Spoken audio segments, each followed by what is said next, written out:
Alrighty, welcome back to another video. This video is in response for me hitting the 300 subscriber mark about a couple of weeks ago. Took me a while to come up with this video. It was actually recommended by someone for me to do this video. So moving forward, there will be a series which I'm trying to release a video of once a fortnight, where it will detail my evaluation and my opinion of certain heroes in this game. As you can see from that title, right now we are doing the top 10 mana utility heroes in the game. As of right now, I think the meta is about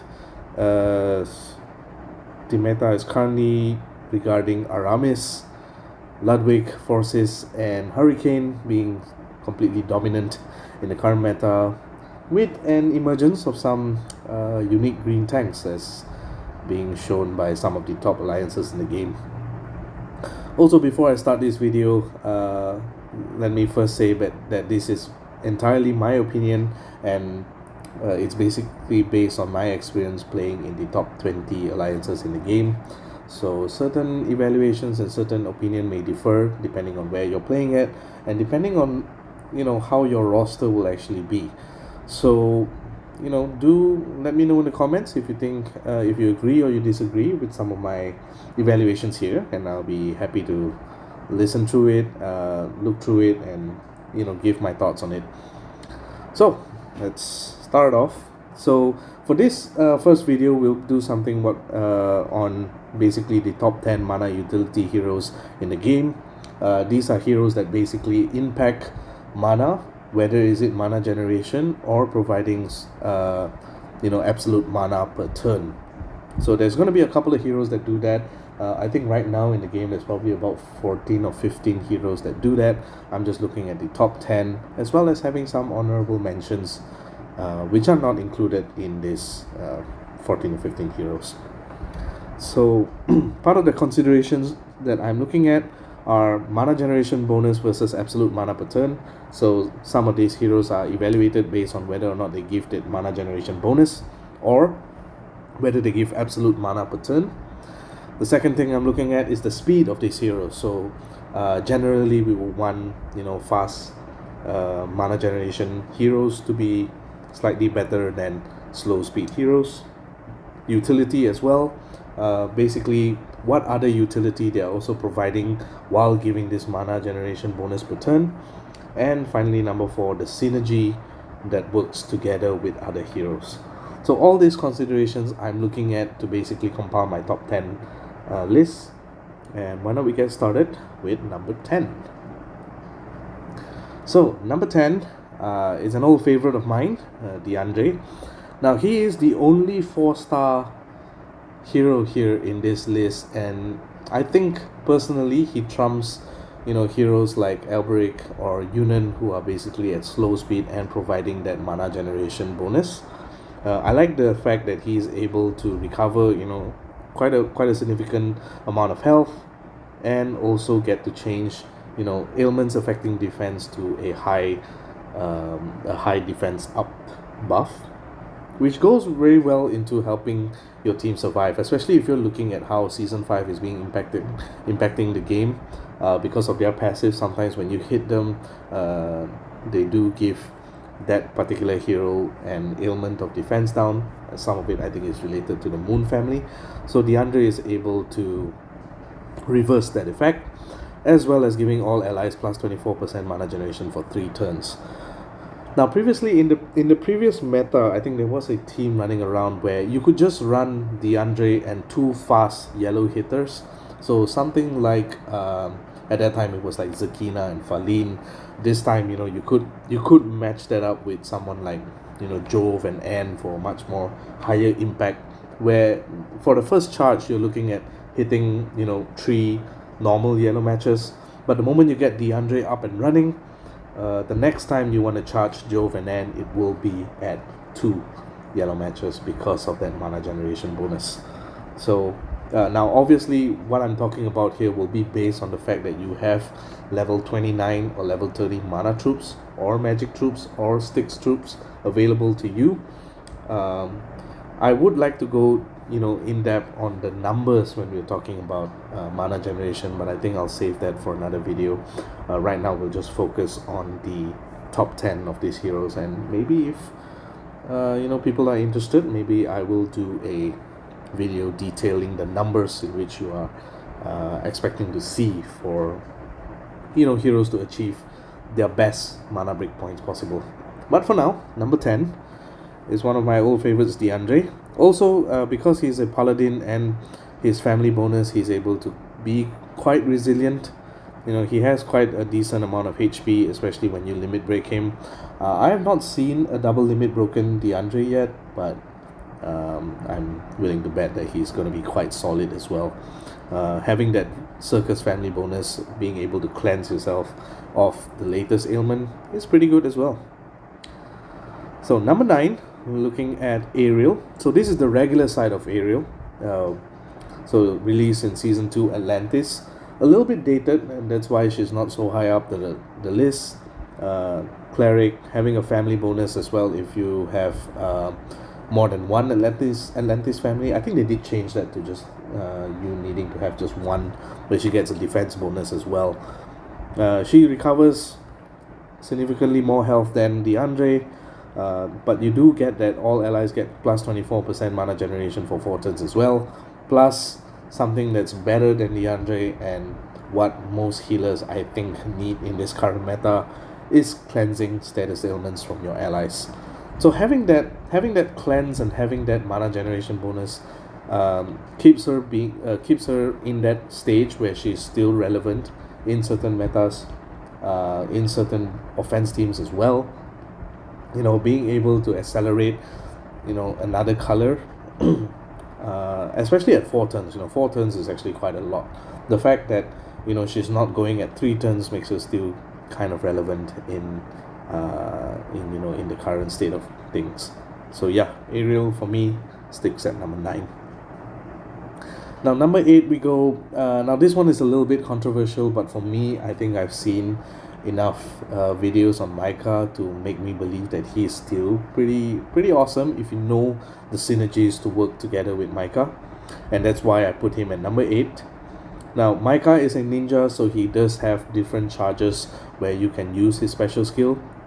He has 3 different charges. So at the first charge, primarily for ninjas here, I'm going to look at the first and second charge to see where exactly you want to position yourselves in order to use Mica to its full potential.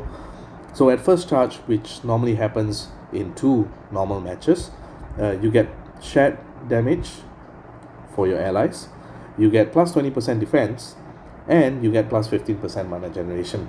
And I think that basically tips the scale a little bit, in a sense that if you're able to fire this at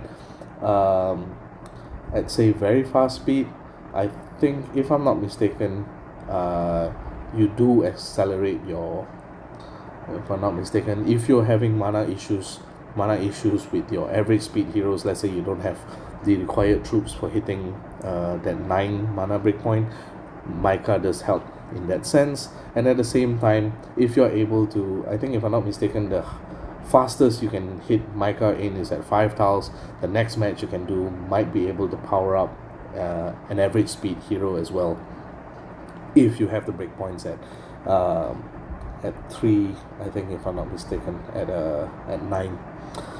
So that's pretty good for first charge. Even the second charge as well, getting 40% defense for 4 turns, and I think this one is a little bit off, because at second charge you also get plus 24% mana generation. The fact that he keeps your team alive long enough in order for you to benefit from that mana generation, I would think that Mica is pretty decent. The fact that he's a paladin as well means he will stay alive if you synergize him and you pair him together with another healer. One healer that comes into mind, for example, will be Director Zuri, Professor Leidenbrock, or essentially some of the newer healers as well, like Riz or can't really think of the other, Cleopatra, for example. So that basically gives you that mana generation bonus you need to kind of power out off color offense stacks as well. Number 7 is kind of a nerfed hero here. To me, Snowfall still remains one of the best mana providers as well. The fact that he gets to increase the mana of all allies by 10% can be crucial in certain matchups and in certain teams as well. People who know me know that I run a certain team that uses Snowfall on. One of those teams being the Lubu team, where you have Lubu and two other War of the Three Kingdom heroes. If you have Lubu with the level 29 mana troop, you have Costume Freya or Freya, and you have Snowfall, you're essentially able to charge Lubu in 9 tiles. Because if you get 9 tiles, you're firing Freya, you're firing Snowfall. Lubu already has 9 tiles, he gets the mana bonus from a minion coming on him, and then you give Snowfall that 10% mana boost. He's able to charge in 9 tiles, which is pretty awesome, considering Lubu is one of those hard-hitting buff blockers as well that he inflicts onto the enemy. So I think Lubu's pretty awesome, and as well Snowfall still remains a little bit relevant. You're not going to see Snowfall a lot on defense these days, because 10% mana is actually not as significant as it was previously when it was at 20%. But there is a costume coming up where he will be reverted to its original 20%, and I think that might change his ranking here on my list. He might actually go a little bit higher, but for now, pre-costume, I think he's still pretty decent. The other one that you can use him in is in someone like, for example, if you're bringing an offense team with, say, Ludwig and Snowfall. If Ludwig has the level 29 magic troop, you are able to charge Ludwig in also 9 tiles. So that's something to consider as well. Really, really good. But the only reason why he's not higher up my list is because 10%, as I mentioned before, 10% is not too relevant these days, not in the highest scale of min-maxing, and also the fact that there are heroes that kind of suppress absolute mana generation, in terms of like when you see heroes like Ojima, Riz, and Narcissa on defense, then it's pretty hard to kind of use this absolute mana gain. So number 6, we do have another hero from season 4, Hulda, and also a Kill Vala hero, 4-star hero here, Meowling-Me. They're both about the same, provides the same kind of mana generation in terms of their minions, so that's why I'm putting Meowling-Me here as kind of like an alternative. If you don't have Hulda, you might want to consider using Meowling-Me as well. So Hulda, what Hulda prides herself on is the fact that she is able to provide beefy minions onto all your allies, where they provide defense up, and I think they do heal. They also do heal for a certain percentage of health, at the same time of giving plus 24% mana generation for its owner. So having that static ability, the fact that you would have to kill those beefy minions before they lose that 24% mana generation, makes her pretty functional in a lot of teams. Like if you can use her as a defense in sort of like an off-color support stack, I think Hulda can really help to keep your team alive, as well as herself being a cleric, being able to kind of resist certain mana ailments on herself, which is pretty good as well, if you considering that she's still average speed. Now the reason she's not too high up my list, I would say, is because of the presence of a lot of minion killers.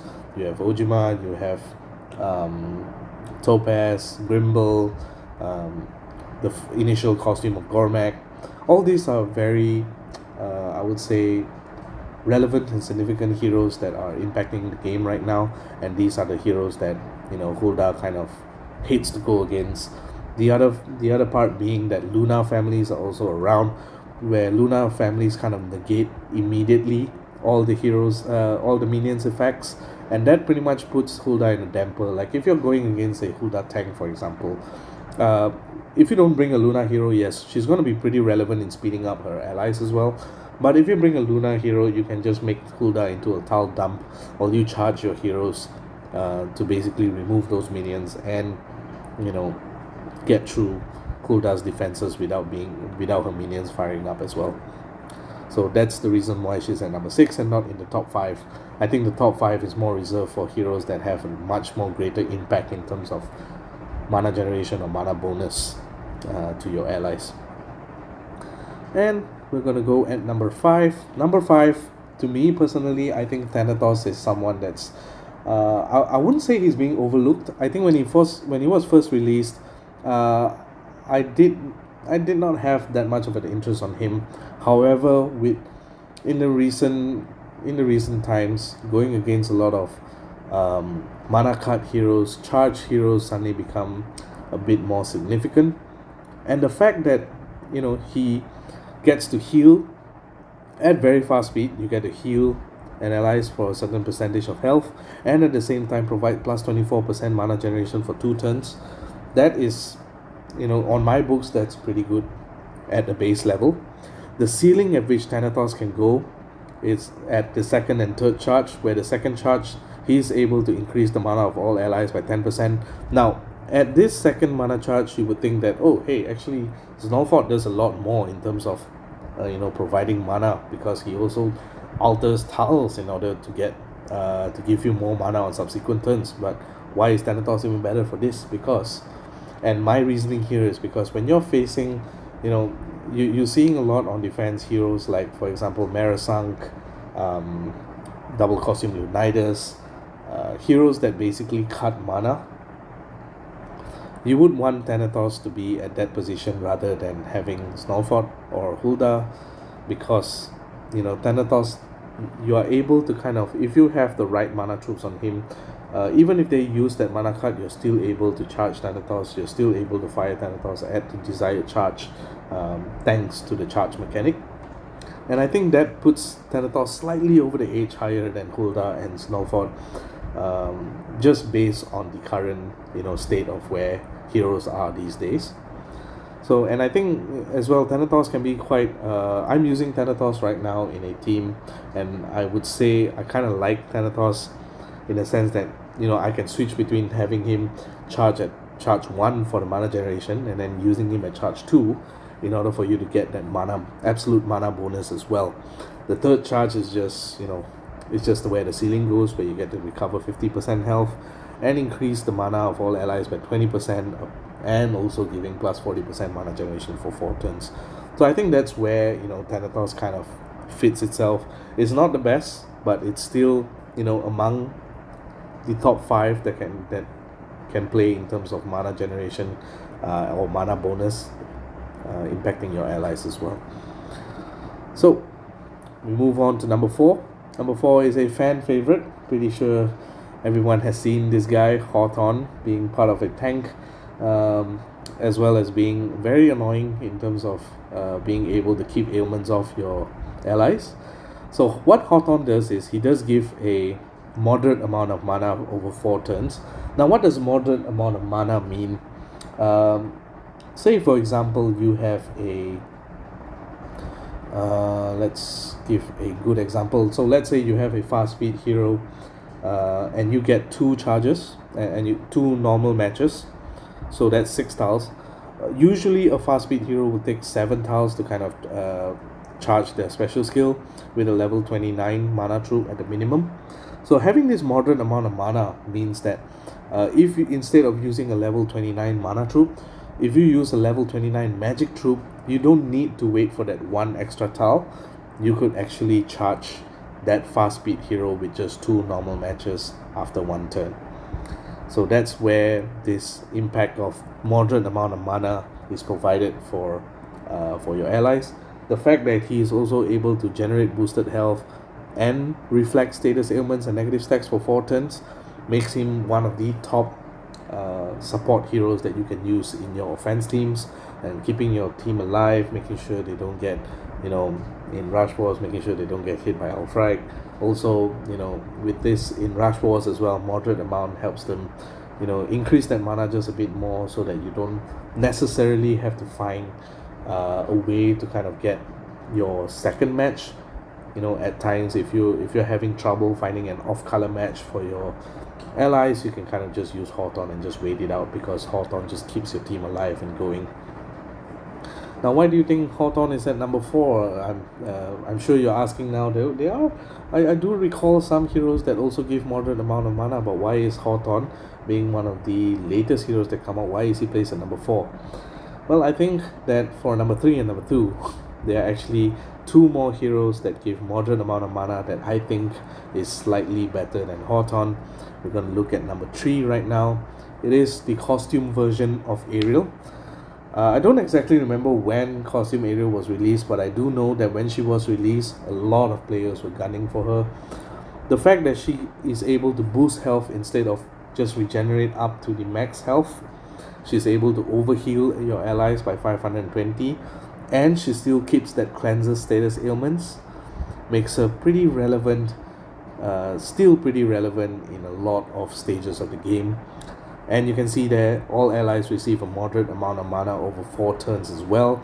I think that basically makes her one of the best healers in the game. The only reason why she's at number 3 is because at number 2 there's actually someone that's faster than her and of a relevant class as well. Now do remember that with Costume Ariel you're able to fire her in 8 tiles, so because of the new costume bonus as well as her class as well, so you are able to kind of make sure that she's able to fire much quicker than usual, and at the same time she's going to benefit your allies as well in an offense team. So number 2, finally we look at Toxicandra. So Toxicandra is a green cleric. Now clerics are really good as a support because they help negate that mana ailment at certain times. And also the fact that she's fast, shout out to Budman. I think there was a few times where he's using Toxicandra together with Thanatos as one of his off-color kind of like support slash hitter pairs, and you can just get, Budman is famous for trying to hit 7 tiles all the time. If you can hit 7 tiles with Toxicandra with a level 29 mana troop, you're able to also, once you fire Toxicandra, you don't have to find another green match for Thanatos, who is average speed to fire. You can just wait out the 2 turns, and this moderate amount of mana will actually tip Thanatos over the edge and get him to fire after 2 turns. The fact that she recovers health and also cleanses status ailment at fast speed, I think that's this puts her over the top over Ariel, even though Costume Ariel has 1 turn more of this moderate amount of mana.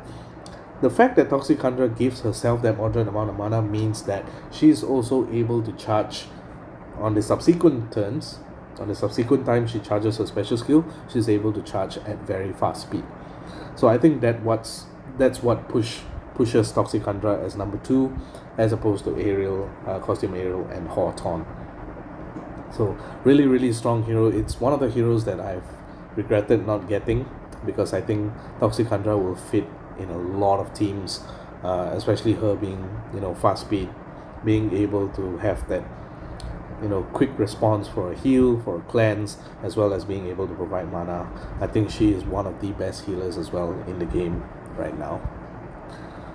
So before we go to our number 1, and I'm guessing some of you might have figured out what number 1 is, here are some honorable mentions about mana utility heroes that I'm pretty sure most of you have already used before.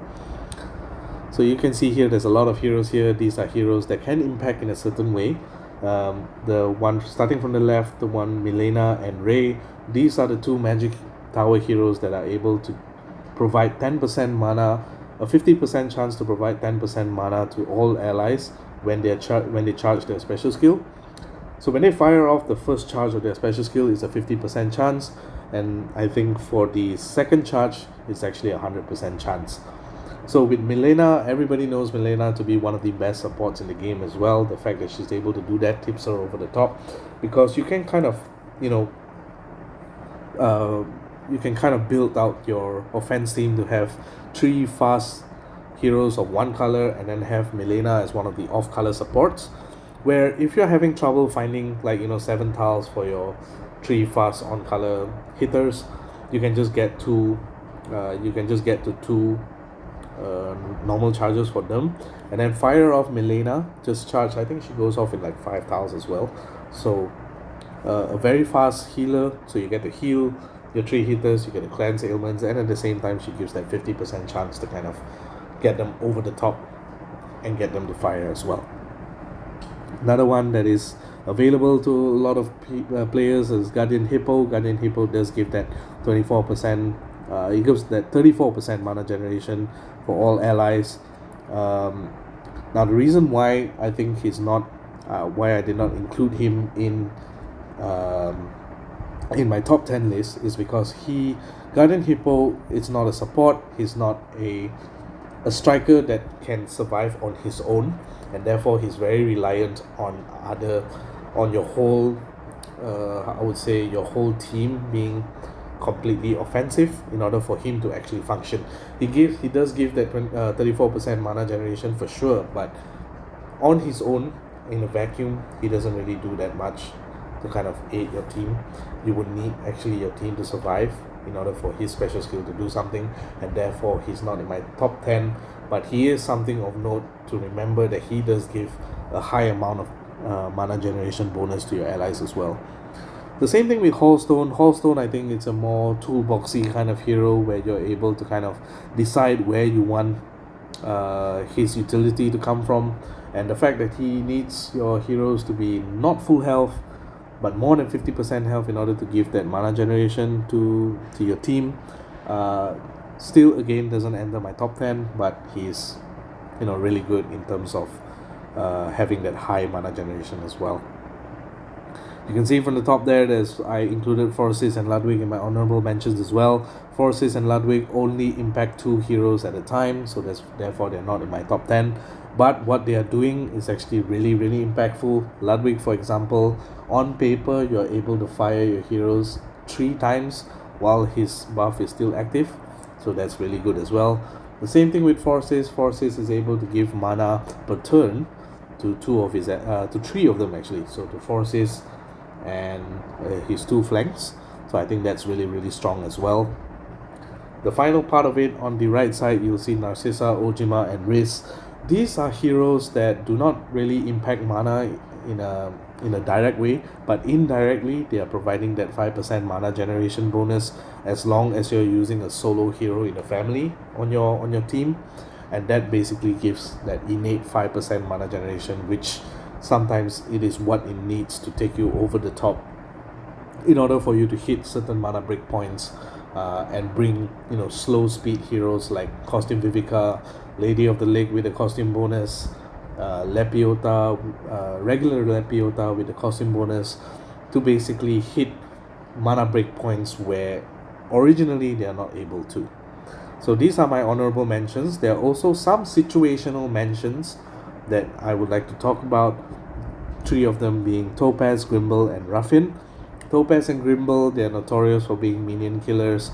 Grimble gets to remove all minions and give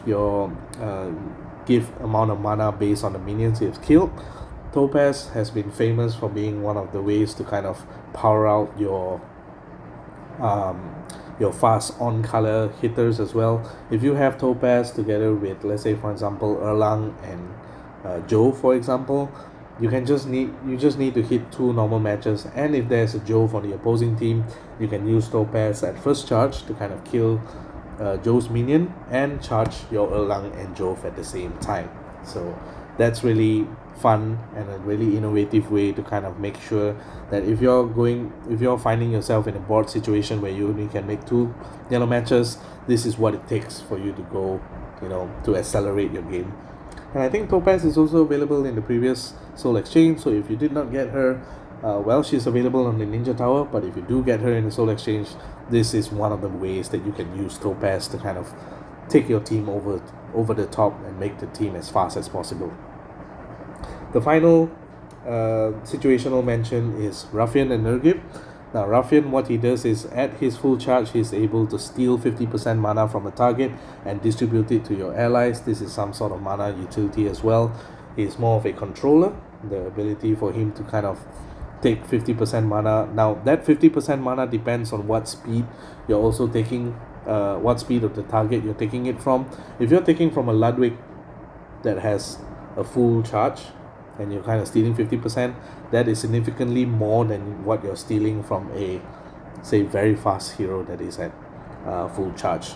So that's why he's not in the top 10 list. He's more of a situational hero to kind of use, and it's also one of my favorite hero of the months to use in some of my offense teams as well. I'm even leveling a second one right now as well, so really strong. And finally, we move to the number one. I think some of you might have guessed it. If not, well, here it is. Number one, to me, on the best mana utility hero in this current state of the game is Meowling-Me, one of the latest ninjas to come out as well. Now, why, I have a ninja at number 8 in terms of Mica. So why is Meowling-Me currently at number 1? What's so strong about her? What's so special about her? Now, Meowling-Me is currently the fastest hero in the game that provides mana utility to heroes. And why do I say that? So she is a ninja with a druid class. Now that druid class is actually very significant because it gives 4%. It gives that 4% mana node. Combine her with a level 29 or level 30 magic troop. She has gone past the threshold of that 23% mana required for her to charge in 4 tiles. So if you can get a green dragon right off the bat, a green dragon match right off the bat at the start of the game, you're effectively giving all your allies plus 33% mana generation for 2 turns. Now, how does that impact the game? If you can arrange it in such a way where you can charge Meowling-Me first, and you have 3 fast heroes of another color in your team, those 3 fast speed heroes are going to charge in very fast speed. So you only need 2 normal matches. So for example, I do have a team where sometimes I run Ruffian, Costume Geffion, and Hohenwurf as my 3 fast rate heroes. If I get to charge Meowling-Me at 4 tiles, which is, again, as I would like to stress, the fastest way you can get a mana generation bonus, you're able to charge these 3 heroes with just 2 normal matches as long as they have the mana generation on. So even then, even without that, so let's say for example you make 1 red match, and based on the idea that each of those 3 red heroes you have a level 29 mana troop at best, you're also able to charge Meowling-Me. Even if you already done that first match, the second match you do with Meowling-Me's buff on is also able to charge all those fast speed heroes. So I like Meowling-Me because of how fast she can give mana generation to your allies, and on top of that, she does give boosted health to all allies. 370 at very fast speed is actually quite significant, and 25% defense for 3 turns as well, for 2 turns, sorry. So that basically puts her at one of the best support heroes right now in the game. She's not going to heal that much, she doesn't cleanse us, but still, the fact that early game, in the maybe the first 2 moves in the game, first 2 or 3 moves, she's able to charge to give that mana generation buff to your allies, I think that's really significant. And overhealing as well. We all know that overhealing is one of the best things to happen in terms of how you want your supports to be. So that pushes Meowling-Me to the top, and I think is one of the best, for the time being, one of the best mana utility heroes that you can get in the game. So that is my video on the top 10 mana utility heroes. I'm pretty sure there are some of you who agree, some of you who disagree. Do let me know in the comments if you agree with some of them, or if you disagree. Do let me know if there's any heroes that I missed, or any heroes that you think deserves a place in the top 10. And let's talk about it. Let's see if I can change your mind or you can change mine. So yeah, this is my top 10. I'll see you guys in the next video. GG.